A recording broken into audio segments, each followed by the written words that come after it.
আজকে আমরা এই পবিত্র রমজান মাসের শেষ দিনে আজকে আমরা প্রবেশ করেছি। 1447 হিজরির আজকে 30তম রোজা এবং আজকে এই বছরের পবিত্র রমজানের মধ্যে আজকে শেষ জুমা। আমাদের দেশে অনেক কিছু এই মতো মুসলমান আছে যারা নিজেকে মুসলমান দাবি করে, কিন্তু তারা আজকের দিন শেষ জুমাকে তারা আল বিদাই জুমা নামে তারা একটি বেদাতকে তারা তৈরি করেছে।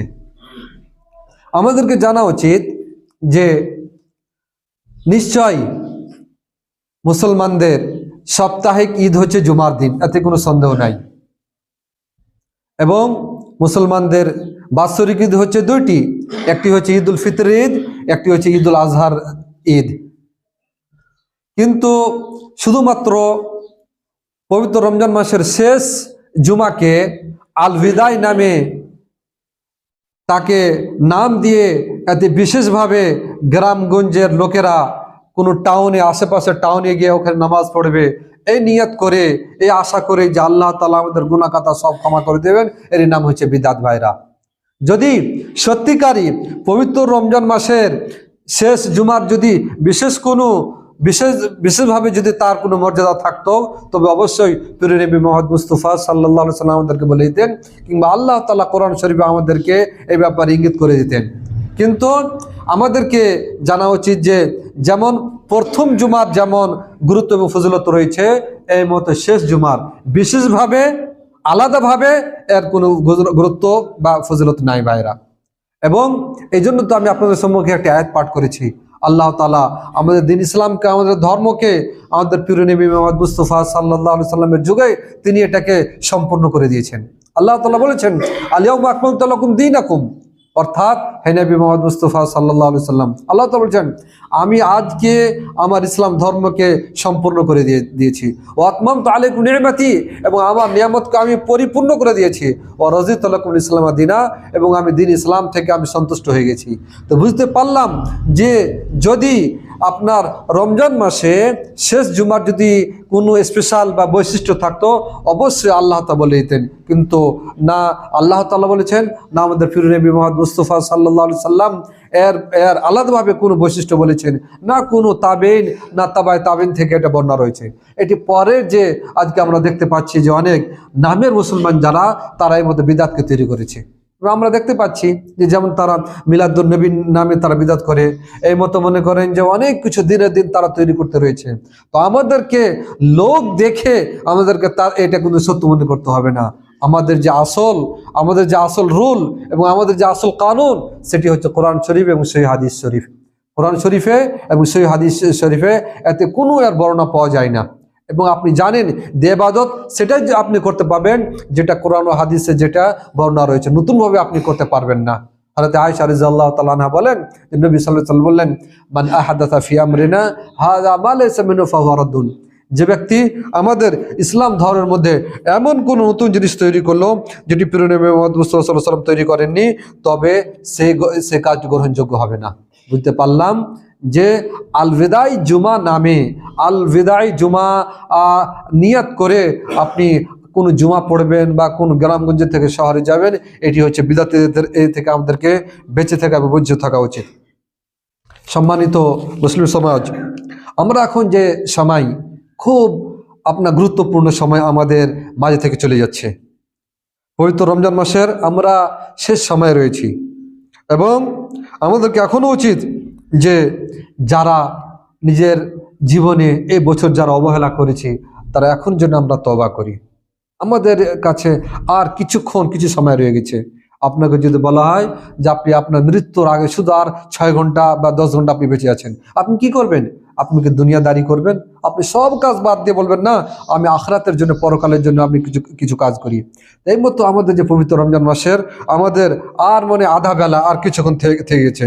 এবং নবী মুহাম্মদ মুস্তাফা সাল্লাল্লাহু আলাইহি ওয়াসাল্লাম বললেন যে হাদিসে কুদসিতে আল্লাহ তাআলা বললেন ইয়া ইবাদি, আল্লাহ তাআলা বলবেন হে আমার বান্দারা, তোমরা যারা ভালো কাজ করেছো, আল্লাহ তাআলা বলবেন ইন্নামা হিয়া আমালুকুম, তোমাদের এগুলো হচ্ছে আমল। রসিয়া লাকুম, আল্লাহ তাআলা হাদিসে কুদসিতে বলছেন আমি তোমাদের আমলগুলোকে আমি লিখিবদ্ধ রেখেছি। সুম্মা উওয়াফিকুম ইয়াহা, যে যেমন কাজ করেছে আমি তাকে তার বদলা দেব। ফামান ওয়াজাদা খায়রান ফালিয়াহমাদিল্লাহ, যে ভালো পাবে সে যেন আল্লাহ তাআলার প্রশংসা করে। ওমান ওয়াজাদা গায়রা যালিক ফালা ইয়ালুমুনা ইল্লা নাফসা, এবং কেউ যদি ভালো বাদ দিয়ে অন্য কিছু পায়, খারাপ মন্দ পায়, তো সে যেন নিজের নাফসকে সে যেন বলে যে হ্যাঁ আমার নিজের কারণে হয়েছে, এটা আল্লাহর পক্ষ থেকে নয় ভাইরা। এবং সবসময় যাওয়া উচিত যে আপনার প্রথম যেমন হোক না কেন, পবিত্র রমজান মাসের আপনি প্রথম দিকে কি অবহেলা করেছেন ওটা দেখার বিষয় নাই, দেখার বিষয় হচ্ছে যে আপনার শেষটা কেমন হলো। কারণ যে আপনার যদি শেষ ভালো হয় আপনার সবই ভালো। একটা হাদিসে প্রিয় নবী মুহাম্মদ মুস্তাফা সাল্লাল্লাহু আলাইহি ওয়াসাল্লাম বলছেন ইন্নামাল আমালু বিল খাওয়াতিম, যে কোন কাজের নির্ভর তার শেষের উপর। আপনি পৃথিবীর দিক দিয়ে বুঝতে পারেন, কেউ মনে করেন কোনো ম্যাচ খেলছিল, বিশ্বকাপ খেলছিল, প্রথম দিকে একটি দুটি ম্যাচ হারলো, হেরে আসছে, শেষে যে ফাইনাল জিতবে সে হলো আসল সিকান্দার, সে হলো আসল উইনার। তা আপনি মনে করেন পবিত্র রমজান মাসের শুরুর দিকে কি করেছেন, কতবার অবহেলা হয়েছে, এখনো সময় রয়ে গেছে। আপনি চেষ্টা করেন যে এখন আপনার চেষ্টা যেন ভালো হয় ভাইরা, আপনার যেন এখন চেষ্টা ভালো হয়। কারণ যে এটার ওপরে আপনার হিসাব করা হবে। এবং যে কিয়ামতের দিন মানুষ একটি নেকির জন্য নিজের আত্মীয় স্বজনের সাথে চলবে, নিজের ভাই বোনদের কাছে নেকি চাইবে, সেদিন পাবে না। আল্লাহ তাআলা বলছেন কোরআন শরীফে ইয়াউমা ইয়াফিরুল মারউ মিন আখি, যেদিন মানুষ নিজের ভাই থেকে পালাবে, কোনো সম্পর্ক থাকবে না।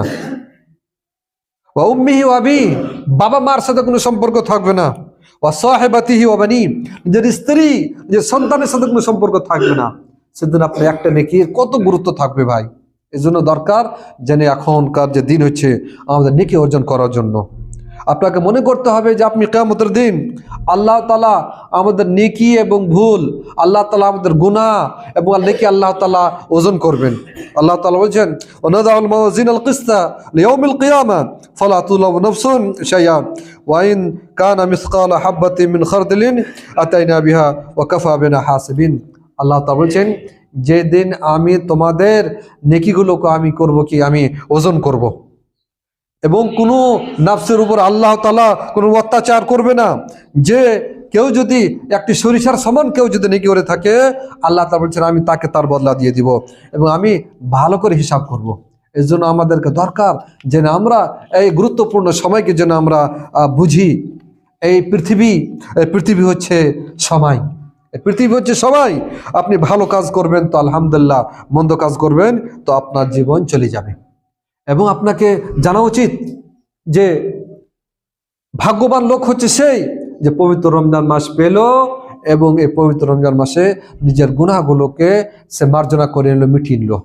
নবী মুহাম্মদ মুস্তাফা সাল্লাল্লাহু আলাইহি ওয়াসাল্লাম বলছেন রাগমা আনফা রাজুলিন দাখাল আলাইহি রমজান সুম্মা সালাখা ক্বাবলা ইগফার লাহ, যে অর্থ হচ্ছে যে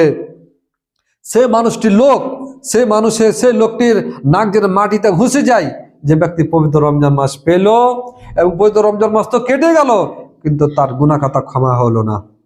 আপনি চিন্তা করেছেন আপনি কি সেই লোকের মধ্যে যে আপনি রমজান মাস পেলেন কিন্তু আপনি রমজান মাস পাওয়া সত্ত্বেও আপনি 5 ওয়াক্ত নামাজ সময়মতো পড়লেন না, পবিত্র রমজান মাস হওয়া সত্ত্বেও আপনি পবিত্র রমজান মাসে রোজা রাখলেন না, এই পবিত্র রমজান মাস পাওয়া সত্ত্বেও আপনাকে মসজিদে দেখতে পাওয়া গেল না, 5 ওয়াক্ত নামাজের জন্য দেখতে পাওয়া গেল না, কিংবা আপনাকে মনে করেন যে তারাবি নামাজের জন্য দেখতে পাওয়া গেল না, দান খারাজে দেখতে পাওয়া গেল না, এখনো আর কয়েক ঘন্টা বাকি থেকে গেছে। আপনার উপর উচিত যে আপনি যেন করেন কি, আপনি ইবাদতের মধ্যে আপনি একনিষ্ঠভাবে আপনি ইবাদত করেন এবং আপনি এই মাসকে আপনি বেশি বেশি করে ইস্তেগফার করে, বেশি বেশি করে তওবা করে আপনি মাসকে শেষ করেন ভাইরা। কারণ যার শেষ ভালো তার সবই ভালো, আমাদেরকে জানা উচিত। এবং আপনি যদি সত্যিকারই যদি আপনি তওবা করেন এবং তওবার যে চারটি শর্ত রয়েছে সত্যিকারী। 1 নম্বর যে আপনাকে একনিষ্ঠিতভাবে ইখলাসের সাথে আপনার তওবা করতে হবে। 2 নম্বর হচ্ছে যে তওবা করার সময় আপনার মনে যেন একটি লজ্জিত হয় যে আমি খুব গুনার কাজ করছি। 3 নম্বর আপনি যে গুনার কাজটি করছিলেন সেই গুনার কাজটি আপনাকে বাদ দিতে হবে, ত্যাগ করে দিতে হবে। এবং 4 নম্বর আপনাকে মনে আশা করতে হবে যে আমি এই গুনার কাজটি আগামীতে আর করবো না। এই নিয়ত নিয়ে যদি আপনি তওবা করেন ইনশাআল্লাহ আল্লাহ তাআলা আপনার গুনাহ খাতা অবশ্যই ক্ষমা করবেন, আল্লাহ তাআলা আপনার তওবা গ্রহণ করবেন। ভাইরা, এর জন্য আপনাকে উচিত যে আপনারা এই সময় বিশেষ করে তওবা করেন। এবং আপনি জানেন যে আল্লাহ তাআলা তো তওবা কবুল করেন, কিন্তু জুমার দিন পবিত্র রমজান মাসে আপনি যদি তওবা করেন ইনশাআল্লাহ আল্লাহ তাআলা আপনার তওবা গ্রহণ করবেন। আল্লাহ তাআলা বলেন ওমা তুকদ্দিমু লিআনফুসিকুম মিন খাইরিন তাজিদুহু ইনদাল্লাহি ওয়া খায়রান ওয়া আযম আজরা আস্তাগফিরুল্লাহ ইন্নাল্লাহা গফুরুর রাহিম। আল্লাহ তাআলা বলেন তোমরা যে কোনো নেকির কাজ যদি আল্লাহ তাআলাকে আগামীকালের জন্য যদি তোমরা করে থাকো তো অবশ্যই আল্লাহ তাআলা তোমাদেরকে এর ভালো বদলা দিবে। এবং তোমরা আল্লাহ তাআলার কাছে ইস্তিগফার করো, তওবা করো, নিশ্চয়ই আল্লাহ তাআলা গুনাহ খাতা ক্ষমা করেন। ভাই সকলগণ, আমাদের উচিত যেন আমরা এখনো সময় রয়ে গেছে আল্লাহর কাছে আমরা তওবা করি, মন থেকে তওবা করি, মানুষকে দেখাবার জন্য নয়, নিজের গুনাহ থেকে আমরা যেন ক্ষমা চাই। ইনশাআল্লাহ আল্লাহ তাআলা আমাদের গুনাহ খাতা ক্ষমা করবেন। ভাইরা, এখন আমি বলতে চাইছি আপনাদের সম্মুখে, সেটি হচ্ছে যে ঈদ উপলক্ষে কয়েকটি কথা। যে ঈদের নামাজ যখনই আজকে সূর্য ডুবে যাবে, অর্থাৎ শাওয়াল মাসে যখন চাঁদ উঠে যাবে, চাঁদ উঠে যাওয়ার পর আল্লাহ তাআলা আমাদের জন্য একটি সিস্টেম করেছেন, কাউন্ট করেছেন, সেটি হচ্ছে আমরা যেন ফিতরা আদায় করি।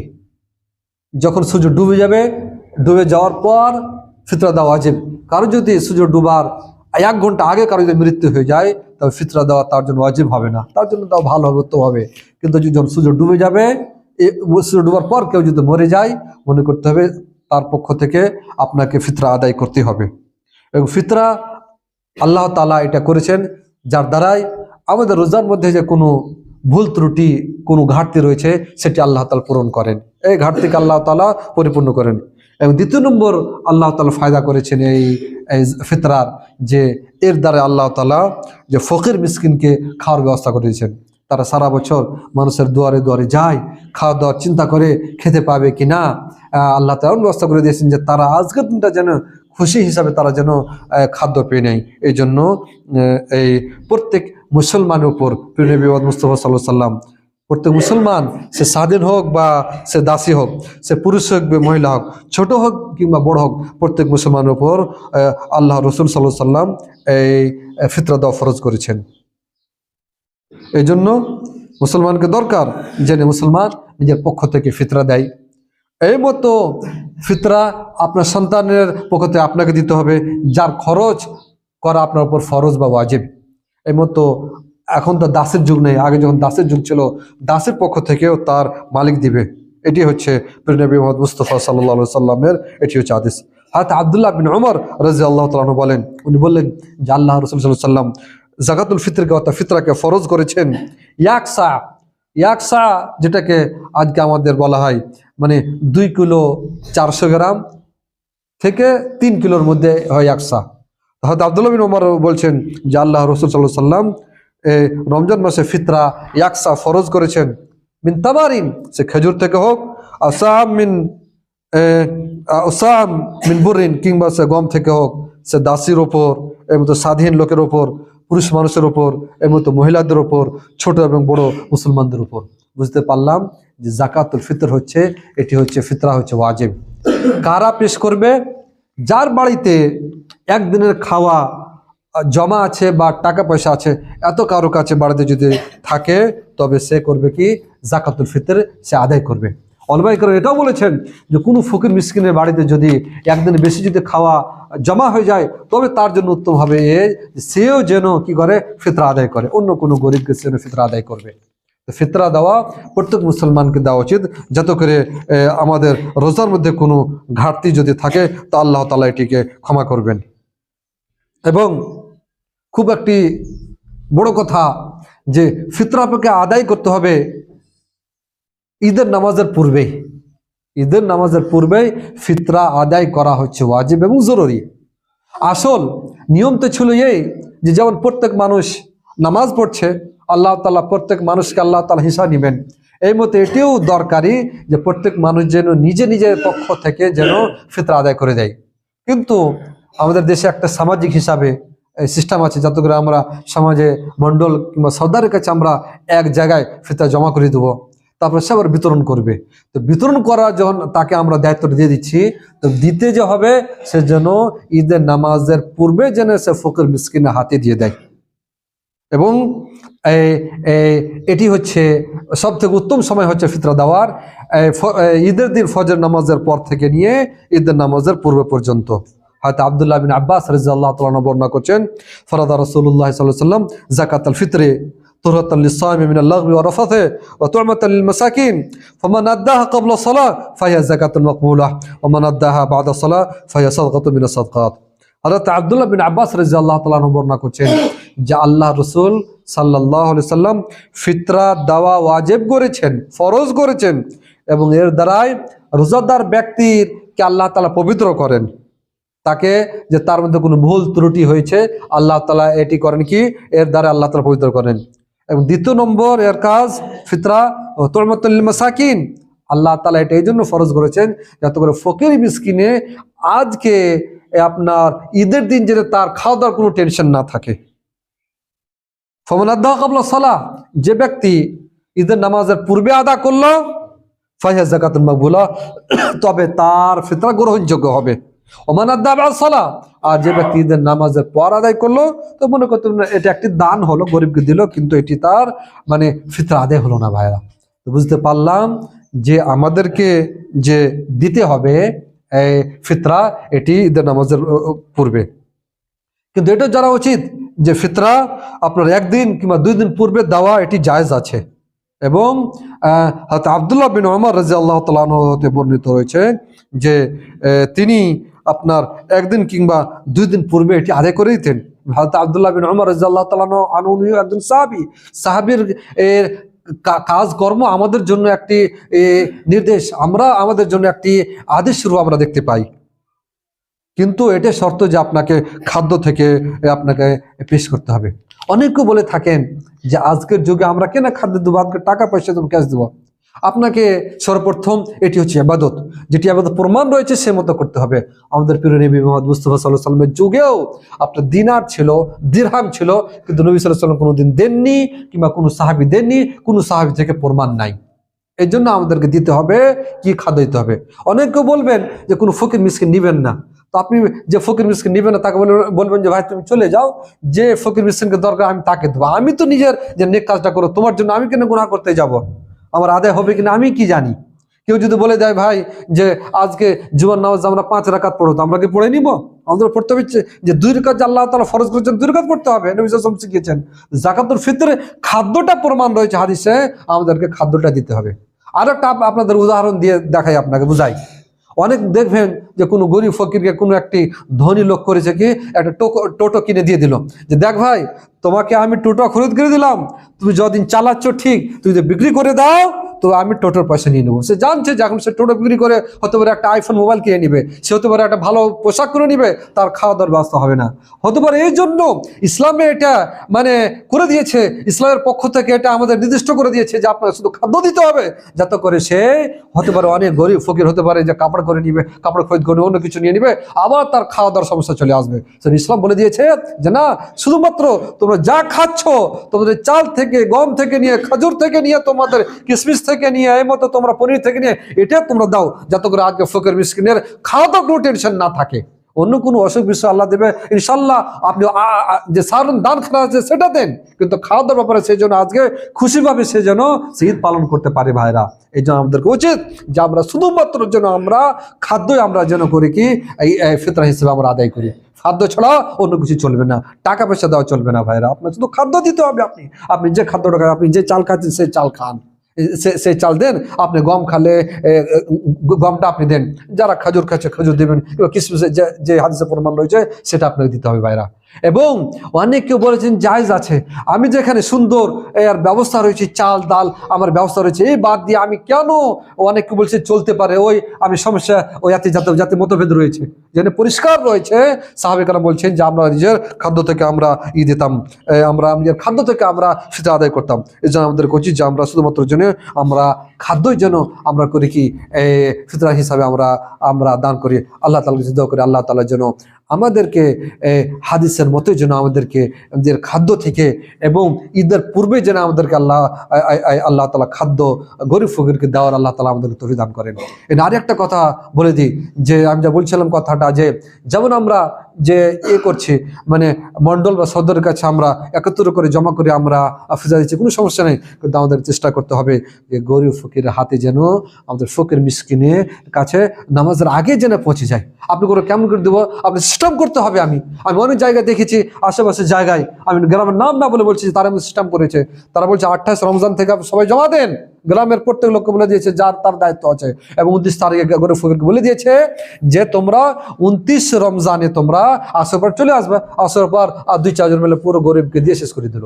এর আরো একটা কথা বলে দিই, যাদের গ্রামের যেসব গরিব ছেলে মেয়েরা যারা মাদ্রাসার লেখাপড়া করছে তাদেরকে ফিতরা দিন। যারা গরিব, ধনীকে দরকার নেই, আপনি মাদ্রাসা ন্যায় দিয়ে এই ছেলে মেয়েটিকে দাও, আপনার জন্য বেশি উত্তম হবে।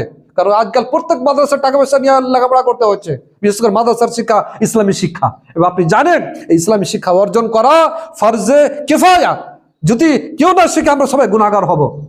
চেষ্টা করতে হবে সবাই শিখি, কিন্তু সবাই না শিখলে কম করে আমাদেরকে চেষ্টা করতে হবে যে ছেলে মেয়েরা যে গরিব, যে দরিদ্র অসহায়, তাদেরকে যেন আমরা ফিতরাটা দিই ভাই, যাতে করে সে একটা ইসলামী শিক্ষা শিখে, এবং তারা যেন যাতে করে তারা আমাদের সমাজের ডাক্তার, তারা আমাদেরকে ইসলামী শরীয়তের তারা সিস্টেম আমাদের শিখাবে ভাইরা।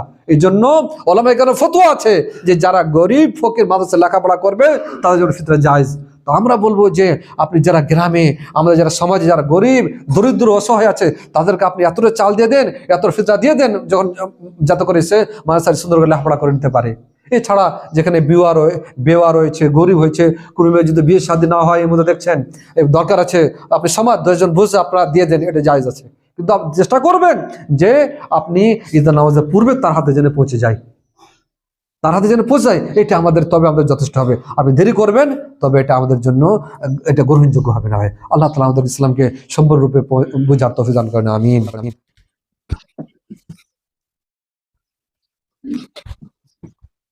আলহামদুলিল্লাহ রাব্বিল আলামিন, والصلاة والسلام على أشرف الأنبياء والمرسلين نبينا وحبيبنا وقدوتنا محمد بن عبد الله عليه أفضل الصلاة وأزكى التسليم أما بعد। সুসম্মানিত মুসলিম সমাজ, আমি আপনাদের সম্মুখে বলছিলাম ঈদের নামাজ এবং বিশেষ করে ফিতরা সম্পর্কে। আর একটি ব্যাপার, যে আজকে হচ্ছে 30 রমজান 1447 হিজরি, যখনই আজকে সূর্য ডুবে যাবে, সূর্য ডুবার পর থেকে আমাদেরকে উচিত যে আমরা কালকে ঈদগাহ যাওয়া পর্যন্ত যেন আমরা বেশি বেশি করে তাকবীর পড়ি। আল্লাহ তাআলা বলছেন, ওয়ালা তুকমিলুল ইদ্দাতা ওয়ালা তুকাব্বিরুল্লাহ আলা মা হাদাকুম ওয়া লাআল্লাকুম তাশকুরুন। আল্লাহ তাআলা বলছেন যাতে করে তোমরা গণনা সম্পূর্ণ করো এবং তোমরা আল্লাহ তাআলার তাকবীর অর্থাৎ আল্লাহ তাআলার যে বড় তোমরা বর্ণনা করো, যাতে করে আল্লাহ তাআলা তোমরা শুকরিয়া আদায় করো। এর জন্য মানে মাসে সব পরেই, সূর্য ডোবার পরে আমাদের জন্য উচিত হবে যে আমরা উচ্চ স্বরে জোরে জোরে আমরা হাটে বাজারে গ্রামে যেন আমরা পুরুষ মানুষের জন্য আমরা তাকবীর পড়ি। এবং কালকে ঈদগাহ যাওয়া পর্যন্ত, ঈদগাহ চলে যাবেন, যখন ইমাম যখন নামাজ পড়াতে লাগবে তখন পর্যন্ত আপনি পড়তে থাকবেন জোরে জোরে। এবং সব থেকে ভালো যেটা সেরা, আপনি এটা পড়বেন, আল্লাহু আকবার আল্লাহু আকবার লা ইলাহা ইল্লাল্লাহু আল্লাহু আকবার আল্লাহু আকবার ওয়া লিল্লাহিল হামদ আল্লাহু আকবার কবীরা আলহামদুলিল্লাহি কাসীরা সুবহানাল্লাহি বুকরাতাও ওয়া আসীলা। তো এইটা আপনি সূর্য ডোবার পর থেকে নিয়ে কালকে ঈদগাহ যাওয়া পর্যন্ত আপনি বেশি বেশি করে আপনার জন্য পড়াইটি হবে উত্তম। এই মতো ভাই সকলগণ, যে আমাদেরকে উচিত যে আমরা যে ঈদগাহে যাব, ঈদগাহ যাওয়ার পূর্বে আমাদেরকে উচিত যেন আমরা কালকে ফজরের পর, মানে ঈদগাহ যাওয়ার পূর্বে যেন আমরা কিছু খাজুর খেয়ে যাই। এবং চেষ্টা করবেন আপনি বেজোড় খেজুর যদি খেয়ে যান এটি বেশি উত্তম। বেজোড় না খেজুর যদি বাড়িতে না থাকে কোনো কিছু এই মতো মিষ্টি খেয়ে যাবেন, এটি হচ্ছে ভালো। নবী সাল্লাল্লাহু আলাইহি ওয়াসাল্লামে মানে খেজুর খেয়ে ঈদগাহ যেতেন, এই জন্য চেষ্টা করবেন কালকে 1টা 3টা 5টা যা আপনার হবে বেজোড় খেজুর খেয়ে আপনি ঈদগাহের মাঠে যাবেন ইনশাআল্লাহ। এবং আরো একটা জানা উচিত যে ঈদগাহের নামাজ সম্পর্কে উলামায়ে কেরামের মধ্যে মতভেদ রয়েছে। কেউ বলেছেন ফরজে কিফায়া এবং কিছু উলামায়ে কেরাম এমনও বলেছেন যে এটি হচ্ছে ফরজে আইন। এবং এই ব্যাপারে ঈদের নামাজের ব্যাপারে আমরা যেন কেউ পিছিয়ে না থাকি। এবং এখানে যেমন পুরুষ মানুষরা উপস্থিত হবে, এই মতো মহিলারাও যেন ঈদগাহের মাঠে উপস্থিত হবে, ছেলে মেয়েরা সন্তানরাও যেন ঈদগাহের মাঠে উপস্থিত হবে। একটু চিন্তা করবেন, মসজিদ সব থেকে উত্তম জায়গা। হাদিসে বলা হয়েছে খায়রুল বিকায়ে মাসাজিদুহা, পৃথিবীর মধ্যে সব থেকে উত্তম পবিত্র জায়গা হচ্ছে মসজিদ। কিন্তু মসজিদে মহিলাদেরকে বলছে তারা আসতে পারে কিন্তু তাদের জন্য ফরজ নামাজ 5 ওয়াক্ত বাড়িতে পড়া বেশি উত্তম। কিন্তু ঈদগাহের বিপরীত, ঈদগাহ নবী সাল্লাল্লাহু আলাইহি ওয়াসাল্লাম বলেছেন যে তোমরা স্ত্রীগণকে, মহিলাদেরকে, মেয়েদেরকে তোমরা ঈদগাহে নিয়ে যাও। বুঝতে পারলাম যে সুন্নাত হচ্ছে এই যেন আমরা যেমন নিজে যাও পুরুষ মানুষ, সেই মতো স্ত্রীগণকে, মহিলাদেরকে, কিন্তু অসুখ বিসুখ থাকে আলাদা ব্যাপার, সে মানে পারছে না আলাদা, কিন্তু যার যেতে পারবে আমরা যেন ঈদগাহের মাঠে নিয়ে যাই। হাত উম্মে আতিয়া রাদিয়াল্লাহু তাআলা আনহা বলেন উমিরনা আন নুখরিজাল হাইয়্যা ইয়াওমাল ঈদান ওয়া যাওয়াতুল খুরুদ। হাত উম্মে আতিয়া রাদিয়াল্লাহু তাআলা আনহা বলছেন যে আমাদেরকে আদেশ দেওয়া হয়েছে, অর্থাৎ নবী সাল্লাল্লাহু আলাইহি ওয়াসাল্লাম আদেশ দিয়েছেন আমরা যেন যারা কুমারী মহিলাদেরকে আমরা যেন কি করি, আমরা নিয়ে যাই ঈদগাহের মাঠে। ও যাওয়াতুল খুদুর, এর মধ্যে যারা পর্দা করে থাকে এই মতো মহিলাদেরকে নিয়ে যায়। ফায়াশহাদুনা জামাতুল মুসলিমিন ও দাওয়াতাহুম, তারা যেন করে কি মুসলমানদের জামাতে তারা যেন শরীক হয়, তাদের দোয়াতে তারা যেন শরীক হয়। কিন্তু আবার উম্মে আতিয়া রাদিয়াল্লাহু তাআলা বলছেন ওয়া ইয়াতাজিল হুইয়াজু আন মুসাল্লাহুন্না, কিন্তু এই মতো যদি মহিলা থাকে যে সে এখন ঋতু অবস্থায় রয়েছে, মাসিক অবস্থায় আছে, সে ঈদগাহ যাবে, সে নামাজ পড়বে না, এক সাইডে সে বসে থাকবে। ইমাম সাহেব যখন দোয়া করবে আল্লাহ তাআলা আমাদের উপর রহম করো, সে দোয়াতে শরীক হবে কিন্তু সে নামাজ পড়বে না। ভাইরা, এই জন্য বুঝতে পারলাম যে আমরা যেন বিশেষ করে আমরা মহিলাদেরকে নিয়ে যাই। এবং আলহামদুলিল্লাহ আমাদের ঈদগাহে ব্যবস্থা করা হয়েছে। একটু কষ্ট তো অবশ্যই হবে, কিন্তু আমরা নেকি মনে করে যেন, আমরা সুন্নত মনে করে যেন আমরা নিয়ে যাই। এই মতো আমাদের চেষ্টা করতে হবে। আর একটা ব্যাপার যে আমরা ঈদের যে যেন গুনাহ না করি ভাইরা। কারণ যে আপনার বাড়িতে বিয়ে আছে, আপনার বাড়িতে যদি একটা অ্যাক্সিডেন্ট হয়ে যায়, আপনার খুশিটা দুঃখে বদলে যাবে। তো খুশির দিন মানে আল্লাহ তাআলার নেকির কাজ করার দিনে আজকে চেষ্টা করতে হবে যে কোনো গুনাহ করবেন না। আপনি যদি গুনাহ করছেন, মনে করতে হবে যে আপনি আল্লাহর যে খুশি, আপনি খুশিকে আল্লাহ তাআলা আপনি করছেন কি আল্লাহর শুকরিয়া আদায় করেন না, আপনি আল্লাহ তাআলার কি করছেন কি আপনার নাশুকরি করছেন। ভাইরা, আল্লাহ তাআলা নারাজ হয়ে যেতে পারেন, আল্লাহ তাআলা গুসা হয়ে যেতে পারেন। আর শেষে আর একটি কথা হলো এই যে আল্লাহ তাআলা জুমার দিন আসরের পর বিশেষভাবে দোয়া গ্রহণ করেন, পবিত্র রমজান মাসে আর বিশেষভাবে দোয়া গ্রহণ করেন। এই জন্য আমি অনুরোধ করব যে আজকে যে জুমার দিন, আবার শেষ রমজান মাসে আমরা দিন পাও না, আজ আসরের পর থেকে মাগরিব সময়টা, এর মধ্যখানে সময়টা খুব গুরুত্বপূর্ণ সময়। এই সময়টা যেন আমরা আল্লাহর কাছে সব দোয়া চাই, আমাদের গুনাহ খাতা ক্ষমা, আমাদের সমস্যা সমাধান আল্লাহকে চাইবো, আমাদের ঋণ আছে ঋণ আল্লাহ তাআলা আদায় করতে পারে, আল্লাহ তাআলা তৌফিক দান করেন। যতটুকু সমস্যা আল্লাহ তাআলাকে চাইবেন, আল্লাহ তাআলা ইনশাআল্লাহ অবশ্যই আল্লাহ তাআলা আপনাকে দিবেন। আল্লাহকে দোয়া করে আল্লাহ